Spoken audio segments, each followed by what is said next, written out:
Welcome to Module 5. I hope you didn't hear that sigh that I just gave. I'm ready to give record another lecture here for you. We're going to be talking about cybersecurity. As in all the other technology areas we've looked at, this one is huge. In fact, just about every single technology area we looked at, we've made some sort of reference to the importance of security. And now here we are talking about the topic of cybersecurity. You know that there are entire majors that are cybersecurity majors. You can get a master's here at Oklahoma Christian and emphasize cybersecurity. You can get an undergraduate degree in computer science and cybersecurity. There are people who are making their full-time living at cybersecurity. And so this is a huge topic and we will not do it full justice, but we will try to give a flyover because as a leader in a technology area, you need to have an understanding of the scope of what this is and how broad it is. I kind of have a funny joke here. I don't know if you have seen the movie Spaceballs. Was a takeoff of Star Wars done by Mel Brooks a long time ago. And in it, the character that was making fun of Darth Vader, his name was Dark Helmet, says is they're trying to get into this safe, and he wants to know what the combination is, and he gets the combination, and the combination is 1 2 3 4 5. And Dark Helmet says that's the kind of combination an idiot would put on his luggage. And the president says, "Remind me to change the combination on my luggage." And I always thought that was pretty funny. And since we're talking about security, I thought we'd talk about the importance of good passwords and good codes. All right, what is cybersecurity? I think everybody has a rough idea of what this is. It is the idea of I'm going to protect our compute, our storage, our communication resources, and we're going to protect them from digital attacks, from theft, damage, unauthorized access, unauthorized use. That's not just access, but use, and cyber threats. And this includes everything in our technology area. It could be computers, servers, laptops, mobile devices, electronic systems of all kinds, data networks, data itself. All these things have to be protected. And so in cybersecurity, what we usually think about is passwords, encryption, firewalls, maybe things like that, locking our computer resources inside a locked computer room, stuff like that. But it also takes care to prevent and detect and how we're going to respond to cyber threats. It's not enough to prevent it because cyber threats will occur. Then we want to know if they happen. So that's just as important as preventing it. And then how do we respond? We want to have processes that we put in place for how we're going to respond to different kinds of cyber threats. So the threats that we can receive include malware. Malware is going to be software that has come to our system and it doesn't do everything that it is supposed to do, or it does more than it's supposed to in a way that we don't like. Phishing is a huge deal, and we'll talk about that briefly. Ransomware, that's been in the news a lot lately. We had a huge pipeline shut down in the eastern United States 2 years ago as a result of ransomware. Hackers are trying to get in. Denial of service is a little different than hacking. That's when people give you send so much data to your system that it overwhelms it and it can't actually do the service that it's supposed to do. There are a lot of different kinds of cyber attacks.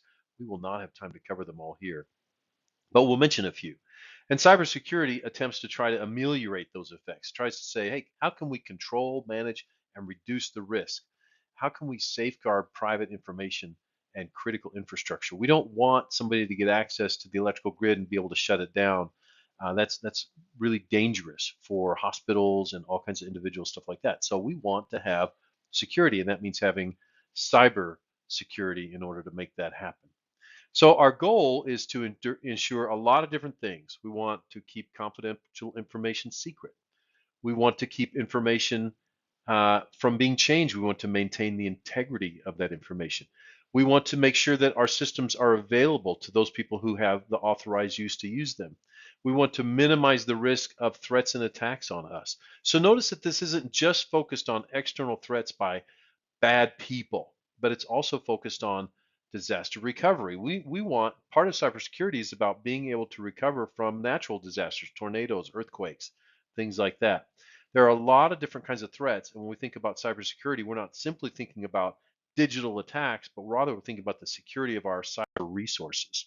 So you can get a degree in cybersecurity. I mentioned that already. In this course, we simply touch on the service. Here are like a number of different kinds of topics in the area of cybersecurity. We can talk about threats and attacks. And we mentioned phishing earlier, malware, these things.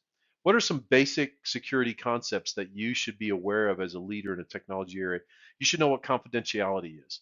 You should understand the idea of integrity, not only integrity of data, which means it doesn't change unless it should be changed, but also integrity of your systems.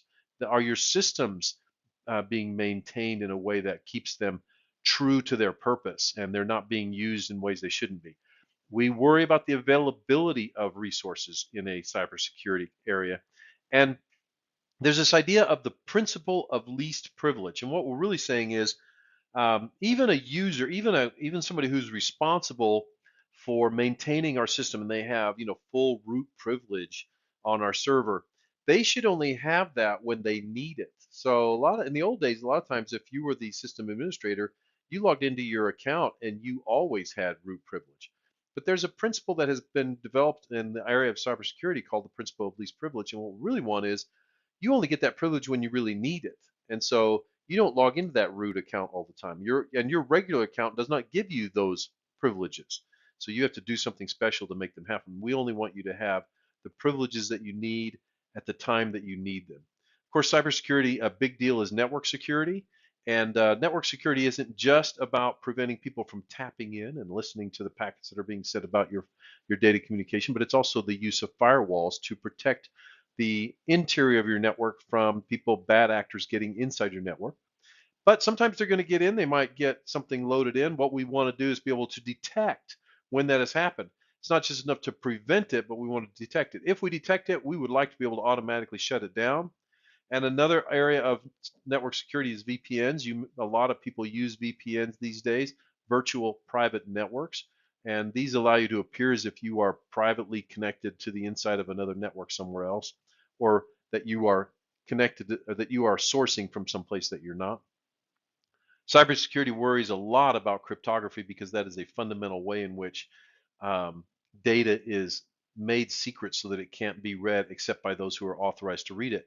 But there's another side of cryptography that many people don't think about, and that is the idea called digital signatures. And with a digital signature, what you do is you create a code that is produced from maybe a set of data or from a transaction, and that code can only have come from that valid data. And what it does is it signs it so that if that data changes, the signature is invalid. Or if someone receives it and they don't get your signature with it, then they know, oh, this may be suspect. And we use hash functions to do some of those, and there's some other ways to do that as well. Operating system security, also known as AAA. This includes access control, authentication, and authorization. We'll talk about that a little more a little later. And the last two items here that we're going to discuss are application security and security management. We'll go through each of these in a little more detail. We'll start with threats and attacks. A cyber threat is a malicious activity that is going to try to do something bad to you. Maybe they're going to disrupt your resources. Maybe they're going to try to harm your resources. They're going to try to erase them or delete them. They may want to steal them, get an identity from somebody, or they just want to have access so that they can get in when they want to, so they can modify or monitor stuff. It might be a corporate spy kind of a situation, or maybe it's an international spy or something like that. The basic objective of a cyber threat is to compromise something. We either compromise the confidentiality, the secrecy of something. We change data so that it's no longer true to its original value, and so we've ruined the integrity of it. Or we change the availability of it, or we steal it. We don't change it, but we steal it, which again affects confidentiality. Cyber threats target a lot of different kinds of people. They might target individuals, they might target a company, they might target a subportion of a company, or an entire nation. And there are lots of different reasons why cyber threats exist. We now know that there are political actors out there who are engaged in cyber threats in order to basically conduct international espionage, if you will. There are other kinds of motives. There are people who are environmentally motivated. They think they need to use cyber attacks in order to try to protect the environment. And so these are people who have a cause. And there are lots of people who have a cause that are, conducting these kind of cyber attacks. And so that there are a lot of different motivations for it. Doesn't just have to be financial, can be a lot of other reasons as well. And the number of attacks that have happened are increasing. You want to say exponentially, and it does feel like that's happening. Another kind of cyber attack is a social engineering attack. And this is where phishing comes in. Phishing is when you receive an email, and what they're counting on, the email, it says, for instance, hey, you've won a toaster oven. Just click this and then give us your address and your password to your bank account, and we will send it to you. And a lot of phishing, it can be very effective. What they're counting on is they're going to make the email look like it's officially from Amazon.com or from your bank, or from a favorite that I've seen the last 6 months is, oh, hey, we're FedEx and your package is being held. Just if you just click this link inside this email and give us some information, we can get your package delivered to you. Well, they're phishing. They're just sending out millions of them, and just like a fisherman who keeps casting, they keep casting. They're hoping somebody is going to be in too big of a hurry, and it works. In fact, it works on all of us. I have a principle that I try to follow. I will not click on a link inside of something, even if looks like it came from my bank. If I get something from my bank and it says, "Hey, you got this problem," then I will not use the link that's in there, but I will go log into my bank directly and then see if I've got a problem. Same thing with Amazon. That people love to target you with Amazon phishing attacks. So just don't click the links in there. These phishing attacks are meant to take advantage of you when you're tired, or you respond too quickly, or they're just hoping to get lucky. Maybe you actually are expecting an Amazon package, and we'll get our email to you right at the right time, to where you'll think, oh, what happened to my flashlight that I ordered? I need to get on there and check on that. Whaling is another kind of phishing. There are actually a lot of these kinds of attacks, but whaling is another kind of phishing, but it targets executives or high-level people within an organization. You're looking for the big fish, the whale, right? Malware is a virus or a worm. It's basically software that's either embedded or comes to you, and it doesn't do what it's supposed to do. It does bad things. So it's not software, it's malware. Mal meaning like bad. And we have a lot of people have seen ransomware. You run a piece of software and immediately encrypts everything using a key that you don't have, and you have to send money to the person who now owns your data. That's what ransomware is. Trojan horses are software packages, and they have other code in them. That the package itself, looks good, does what it's supposed to do, but there's bad code inside, and the bad code is run when you run the Trojan horse, and you may or may not be aware of what that is doing. Finally, we have DOS. I used to actually see DDoS more, digital denial of service attacks. On a computer network, one way that this happens is you can target a router with a digital denial of service attack by sending it a specific kind of TCP packet. And that packet requires the router to respond. And what we're going to do is we're going to get 500,000 laptops that we've infected to attack these three routers at the same time with so many packets that the router will not be able to respond to them all. Its processor will be overwhelmed, and the router itself will fail. And in so doing, we're going to deny service from or through that router. Or we might attack a server. Maybe we are really mad at Netflix, and so we target some of their servers in order to get them to not run anymore. That's a denial of service attack. There are so many more kinds of attacks that are out there. It's incumbent upon you to begin to develop sort of your own awareness of what these are. Certainly the common ones. You don't have to get Sec Plus. Sec Plus is a security kind of thing, or CISSP. But as a leader, you should have a good vocabulary, good working knowledge of this kind of stuff. What are some concepts that we want to keep in mind when we're thinking about cybersecurity? Well, the first one that I've mentioned several times already is confidentiality. We don't want data to be accessed by people who are unauthorized. That can lead to tremendous harm, not only because the data itself can be changed, but maybe information can be revealed that can be used against other people. Or maybe information can be revealed, like financial information, things like that. A lot of terrible things can happen when we don't keep data confidential. Then we have integrity, and that's, again, I've said that many times. I think integrity is a real big key that a lot of people don't think about. We want to keep information true to its original form. We want it to be accurate. We want to be able to rely on it. And there are many attacks that seek to modify data or records or damage it. Now, sometimes people want to modify it in a way that doesn't look like it's been modified so that you will use the data and act on it. And what they're trying to do is influence you or someone else's actions. Of course, availability is a big deal. We just mentioned what denial of service attacks are. And a key thing we want our services, our data, our resources to be available to the people who need to use them when they need to use them. There's something called the CIA triad, and it's CIA, and we just talked about what those are. Confidentiality, C, integrity, I, A, availability. And you will sometimes hear people talk about the CIA triad. They are not talking about the American spy agency that works for the federal government. They're talking about confidentiality, integrity, and availability. These are three foundational legs of the security stool. We've got to protect all three of them.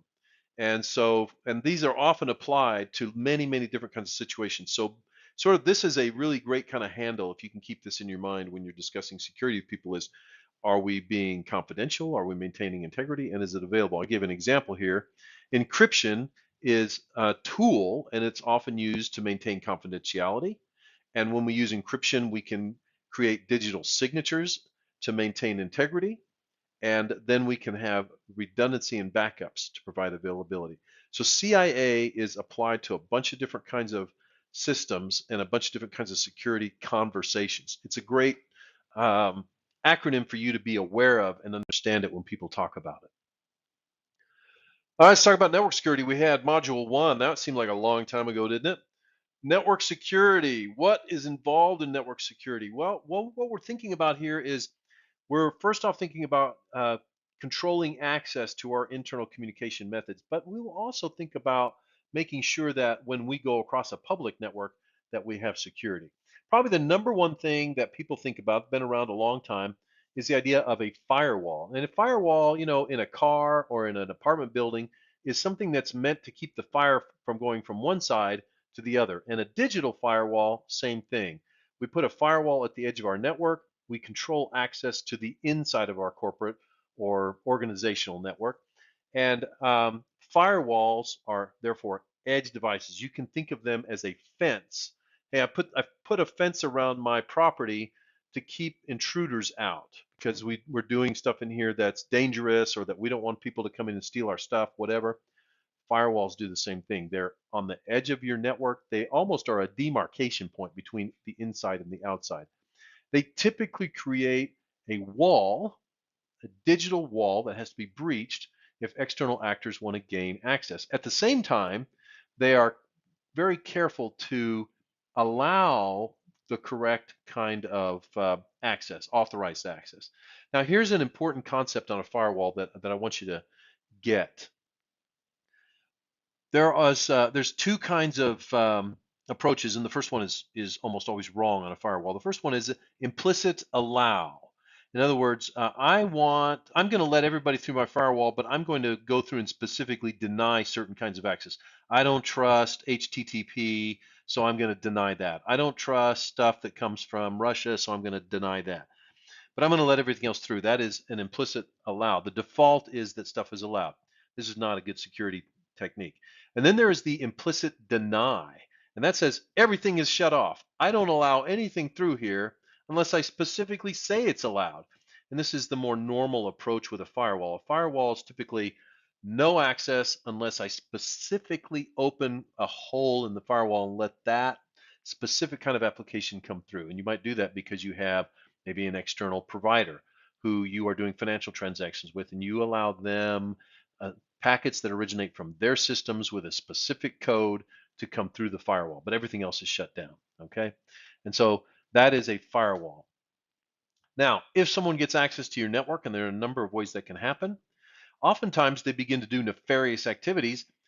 Interestingly enough, those activities have patterns to them. And there are well-known patterns for that kind of network behavior that indicates, hey, maybe something's wrong. And so another kind of device is a device called a network intrusion detection. Oh, on my slide here, I see it says detection. Sorry, detection device. And what some of them only detect and then set off warnings in the operations center. Others detect and try to identify the source of it and shut that down. They can actually turn off parts of the network to isolate bad behavior and at the same time warn. So it's things like worms and viruses, they can be found with these devices. And we have two different kinds. We have host intrusion detection, that's like malware detection that you see on your laptop, like a McAfee program, and then network intrusion detection. A NID, a network intrusion detection device, actually sits on the network, monitors the data flowing past it, and then acts if it sees a pattern of behavior in packet transfers that indicate, hey, something might be going on. And finally, we have VPNs. Most people know what these are. They can be used to hide or disguise where the transmission is coming from. And at the same time, they can also be used to allow site to site, what we call tunnels, which are encrypted, that allow two locations to connect over a public communication, but do it in a way that's encrypted and protected. That's a very common kind of approach and a very common application of cryptography, which is the next slide. Now, when we put something through a cryptographic process, what we're doing is we are encrypting it. We are making it so that only the authorized people who have the right keys can get to it. And hopefully, our cryptography is um, unbreakable. I don't know that there's anything that's truly unbreakable, but hopefully, it's something that takes so much effort that people don't want to invest the time to try to break it. There are different kinds of cryptography. There's a symmetric key, an asymmetric key, and a hash. And all three serve different purposes. In a symmetric key, the same key has to be known by both people. And so oftentimes people refer to this as a shared secret. And when you hear a shared secret, you know it's a symmetric key. And so both sides have to know the secret, and then they can send data. They use this secret key to encrypt and decrypt the data. And hopefully that's shared and not discovered by anybody. Some people use a rotating shared secret key, and both sides know what the rotation is going to be. No one else knows, and then it changes every day so that it's not subject to an attack that once somebody breaks it, they can figure out what the next day is. Um, with a shared key, VPNs might use that, secure socket layers, things like that. Now, there's another one. This is really common, called an asymmetric key. And this is really kind of interesting. I think the math behind this one's really fascinating. You have a pair of keys, and one key is used to encrypt it, and a totally different key is used to decrypt it. And one thing that what we'll do is that we will say, okay, the encryption key, like maybe I've got my own key pair. And so this is Professor Smith, and my key pair, my encryption key is ABAB, and my decryption key is a secret. But I tell everybody what my public encryption key is, because that's the key that everybody can use to cause something to be a secret that only I can decrypt. The public key does not decrypt it. So if I give you my public key, then you can turn something into a secret code, but you can't even get the message back from the secret code because the public key does not decrypt the message. It only encrypts the message. So that means you can send me a document and encrypt it using my public key. And when I get it, I can decrypt it using my secret key. And so that's an asymmetric key. The two keys are different. One is used for encryption, the other one is used for decryption. And it can also be used to authenticate data. And so it can be used for digital signatures or sharing public keys back and forth for secure emails. That's a couple of really, really nice applications, and these are absolutely fundamental and commonly used. Finally, we have the idea of a hash. Now, in order to understand a hash, you have to understand the idea of the remainder. When you divide 100 by 11, you get 9 remainder 1. And so the remainder is 1. And a hash is a very advanced kind of application that generates a very small, well, it might be small, it might be 128 bits. So, but that's still not that big when you think about it. So it generates a fairly small code, and it generates that. It can generate that from something as large as a 10 terabyte file. A 10 terabyte file might be actually reduced through a hashing technique to a single 128-bit key that is unique to that file. If the file changes, the hash algorithm would actually produce a different 128-bit key. What you want to have is a large enough key that there are so many possibilities that it is highly unlikely that somebody could change the file in a way that would produce the same key. Take, for instance, a 128-bit key. 2 to the 32nd is 4 billion. 2 to the 128th, wow, that's going to be a much, much bigger number. That's how many different possible combinations you have. And so if we create a hash code from a file, then transmit the file and the hash code to somebody, they can run their own hash algorithm, the same kind, of course, against the file, and then that will produce for them a hash code, and they can compare the code to the code I sent them, and if they're the same, they can say, okay, the file hasn't changed from when Professor Smith created the file. This is also how we store passwords. You run the password through a hash algorithm, and maybe the password is I am so awesome 1234 exclamation point. And that password is run through an encryption, which yields a unique code that's only that password. Well, actually, there are ways to hack. One of the hacking ways is to find a similar password that goes to the same code, but we're not going to cover that here. So you can actually create a hash code that's unique to the original password. And so then the system doesn't store the password, it stores the hash code. The hash code is a one-way creation. You can't get from the hash code back to the original password. And so now when I come along later and I type my password in, the system runs it through a hash code. It doesn't compare my password to something in the file. It compares the hash of my password to the hash that was stored. And if they match, then it's no that I'm correct. And one of the ways that password crackers work is they take known data, known passwords, and they encrypt them, and then they compare those encrypted passwords against the encryption, the hash encryption in the file. And if they find a match, then they know that they have an original, then they can go from the original password that generated their hash code, and they can know that that's going to match the hash code in the system. All right, let's talk a little bit about operating system security. The operating system, like Windows or Mac OS or Linux, or any of these, the operating system is the basic foundation that basically sits between the hardware, like the hard drives and the CPU and the memory, and the applications that we all run, like PowerPoint presentation or our Chrome browser or whatever it is. Operating systems, I've already mentioned several of them. It must be secure itself because actually the operating system is the cop that manages the access and the authorization on the system resources. Access control is implemented in operating systems through user accounts, permissions associated with those user accounts, and what we call access control lists. So a file may have an access control list on it, and the list says, I have Bob, Bill, Amy, Jane, and Nancy, and these 5 people are allowed to access this file, no one else. Or only somebody with system authorization privileges can access this file, things like that. So we have access control lists, and those are used to control access to specific resources.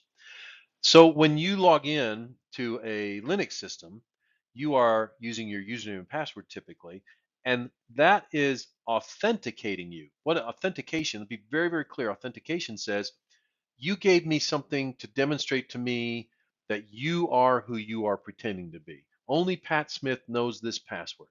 And so if I get this password, I'm going to authenticate that this is actually Pat Smith typing at the keyboard. Authorization is different from that. Authorization is what you are allowed to do. So once you're authenticated, then we can look at the list of things that Pat Smith's allowed to do, and we can say Pat Smith is authorized to read this file. He's authorized to run this application. He's not authorized to access memory in this part of the system. And so that's a critical part of most operating system activities, is to authenticate and authorize. The third part of that is not listed here is accounting. And so one of the things we try to do is we usually keep track of who did what and when did they do it and how much of it did they do, how much storage are they taking up, how much CPU do they use. And that's the last thing of AAA. AAA, you'll hear people talk about AAA. AAA is authentication, authorization, and accounting. And there are specific tools and services to enable AAA activities in the operating system. All right. So definitely, if you have people who are managing operating systems, or if you are concerned about that at all, you want to look up the longer list. But some of the common things that you have to do is you have to keep your operating system up to date with current security patches. You must demand that people use strong strong passwords. You want to limit user privileges. We go back to that principle of least uh, uh, authorization that we talked about earlier. And so users must have the least privilege that they need to carry out the tasks that they need to carry out. Okay, then we talk about application security. One of the things that people don't think about, in fact, a lot of software developers have to go through security training because they need to learn how to write code that itself is secure. There are a number of different exposures that I won't say ignorant, but certainly untrained programmers can leave in place. And there are a number of well known attacks. Programmers need to be aware of those so that they prevent them in the code that they write. Once the OS is secure, we got to secure the applications. And that can be done by, I already mentioned the software developers, they have to know how to make sure that they prevent their software from being exposed to stuff. They must also write programs that respond to errors properly. There is a whole study in the hacker world around trying to find out when certain programs are going to break in a way that leaves something exposed. I know in the early days of Unix, there were a lot of programs that would temporarily run in root mode in order to accomplish something, and people figured out ways to break those programs while they were in root mode so that it left the shell, the user's interactive command typing thing in root mode, and then they could run off and they had the system. They could run off what they want. So we want programmers to understand that they must write programs that respond properly to errors that don't leave us hanging in a privileged environment. So as a technology leader, this is going to be incumbent upon you to make sure that your developers are fully trained in such best practices. We'll talk about development in module 6, but we're not going to get into security too much. This is just kind of under this umbrella, make sure that people are fully trained. And finally, we have security management. And this is really where leadership comes into play.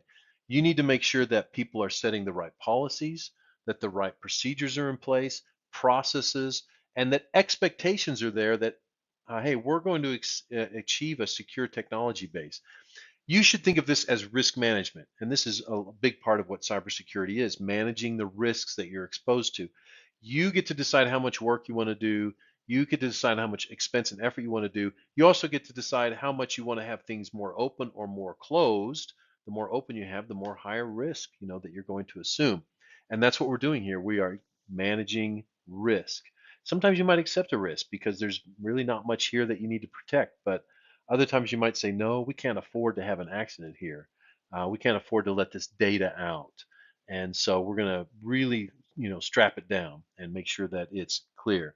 As a leader, you're going to be responsible for setting the security policies and procedures. Make sure that there are clear instructions that define the rules and expectations. Make sure that those people who are working in the organization who are supposed to be implementing security and managing it understand what the level is that's expected of them, and they need to be held accountable when things go wrong. So a lot of times the policies and procedures that we put in place will actually prevent threats, and maintain compliance. We also need to put in place an expectation that, hey, if something goes wrong, we have a process that we can go through for identifying it, containing it, reporting it. I don't list that here, but reporting it is a big deal. Do you want to get the FBI involved or some other control organization that can help go after the bad guys and do forensic analysis after the fact? That's a big part of what we do with a response is we collect the data, we look at what happened, we try to figure out when it happened, we try to figure out where it came from, what was lost, what wasn't lost. And this can be a very difficult thing to do, but it's absolutely critical that as a leader, you have people who are defining these processes so that when the bad thing happens, you're not caught off guard. You don't want to be trying to figure this out after the fact. That's a very poor leadership trait. You want to be prepared for the storm before the storm comes in. And there are a number of different well-known incident response frameworks, and I've listed a couple of them here. I encourage you to go look at those. And if you're a leader involved in a technology organization, then you should be aware of these and make sure that there are people within the organization who are going to pursue these and implement them. All right, that is our flyover for cybersecurity. It is way, way small compared to what it should be, but this course is in some sense a survey course. And so just we want you to be aware of this, make sure that this is on your mind, on your radar as a technology leader. Good luck. Go head off and do Module 5's homework. get it turned in.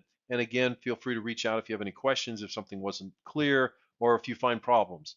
Again, one more time, I'll say this is the first time that we're running this course, and it's almost guaranteed there are going to be some little gotchas, things I was blind to or didn't see. So if something doesn't look right, feel free to email me. And if it's a problem, that gives me the chance to fix it. Thanks a lot. Have a great day.